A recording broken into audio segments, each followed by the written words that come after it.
দীঘা মানে কি শুধুই সমুদ্র? ঢেউয়ের গর্জন আর সৈকতের বালির বাইরে লুকিয়ে আছে এক প্রাচীন শক্তিপীঠ। আজ শুনবো সেই সত্য কাহিনী, যা শুধু বিশ্বাস নয় বরং স্থানীয় ইতিহাসের অঙ্গ।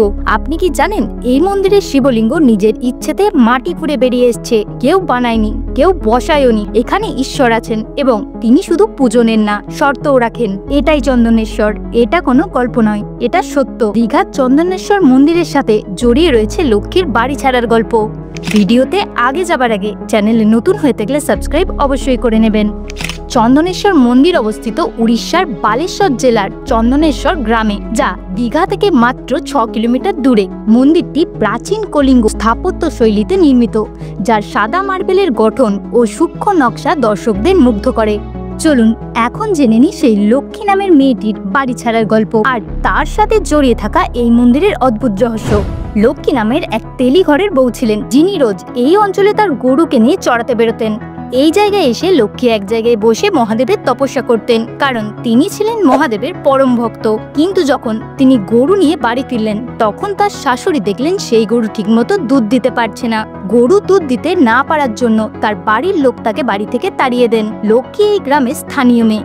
কি করবে লক্ষ্মী? গরু বাড়ি থেকে চলে যাবার পর, তাকে বাড়ি ছাড়া করার পর, লক্ষ্মী গরুকে খুঁজতে খুঁজতে এই স্থানে আসেন এবং এসে দেখেন এক অদ্ভুত ঘটনা। তিনি দেখেন এই অঞ্চলে চম্পক গাছের নিচে একটি শিবলিঙ্গ, তার উপরে গরু দুধ দিচ্ছে এবং নিজে থেকেই সেখানে ফুল ও বেল পাতার বর্ষণ হচ্ছে। লক্ষ্মী দেখে বেশ অবাক হন। আরো অবাক হন যে শিব তারপর নিজে থেকেই মাটির নিচে চলে যান। এরপর লক্ষ্মীর শাশুড়িকে মহাদেব স্বপ্নে বলেন গরুর দুধ না পাওয়ার সাথে লক্ষ্মীর কোনো সম্পর্ক নেই, সেই গরুর দুধ তার পুজোয় ব্যবহৃত হয়। এরপর লক্ষ্মীর শাশুড়ি এক পান্ডার সাহায্যে প্রথমে জঙ্গল কেটে হুগলা পাতা দিয়ে এই মন্দিরটি প্রতিষ্ঠা করেন। এই মন্দিরে শিব স্বয়ম্ভু, তাই মহাদেবের কোনো মূর্তির দেখা এখানে মেলে না। চন্দন গাছের নিচে বাবার আবির্ভাব বলে নাম হয় চন্দনেশ্বর। এই মন্দির সবচেয়ে বেশি বিখ্যাত চৈত্র সংক্রান্তি উপলক্ষে হওয়া চন্দনেশ্বর মেলার জন্য। প্রায় 13 দিন ধরে চলে এই বিশাল উৎসব।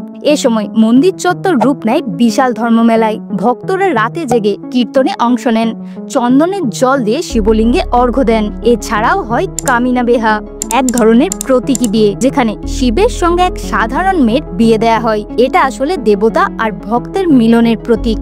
অনেকে এই সময় মন্দিরে এসে মনস্কামনা করে এবং বছরের পর বছর আবার ফিরে আসে মানত পূরণ করতে। স্থানীয়দের মুখে মুখে শোনা যায় বহু অলৌকিক ঘটনা। কেউ বলে শিবলিঙ্গ নাকি প্রতি বছর নিজে থেকেই খানিকটা উপরে উঠে আসে, আবার কেউ বলে গভীর রাত্রে মন্দির থেকে ভেসে আসে ধুনুচির ধোঁয়া আর ডমরুর আওয়াজ। মন্দিরের পুরোহিতরাও বলেন চৈত্র সংক্রান্তিতে মন্দিরের শক্তি কয়েক গুণ বেড়ে যায়। তবে এসব বিশ্বাস আর অনুভূতির জায়গা, যুক্তিতে নয়। তবু একবার যারা এখানে এসেছে তারা আর ভুলতে পারেনি। চন্দনেশ্বর মন্দির কোনো পর্যটন কেন্দ্র নয়, এটা বিশ্বাসের জায়গা। এটা ভক্তির এমন এক স্থান যেখানে বিজ্ঞান যুক্তি সব থেমে যায়, থাকে শুধু বিশ্বাস। আপনি যদি একবার এখানে যান, অনুভব করবেন শুধু মাটির লিঙ্গ নয়, এক শক্তি, এক আকর্ষণ টেনে নিচ্ছে আপনাকে। আর তাতেই বুঝবেন কেন লাখ লাখ মানুষ বছরের পর বছর এখানে ফিরে আসে। ভিডিওটা কেমন লাগলো অবশ্যই কমেন্টে জানাবেন, আর ভিডিওটা ভালো লাগলে একটা লাইক করে চ্যানেলটা সাবস্ক্রাইব করে নেবেন। দেখা হবে আবার পরের নতুন একটা ভিডিওর সাথে।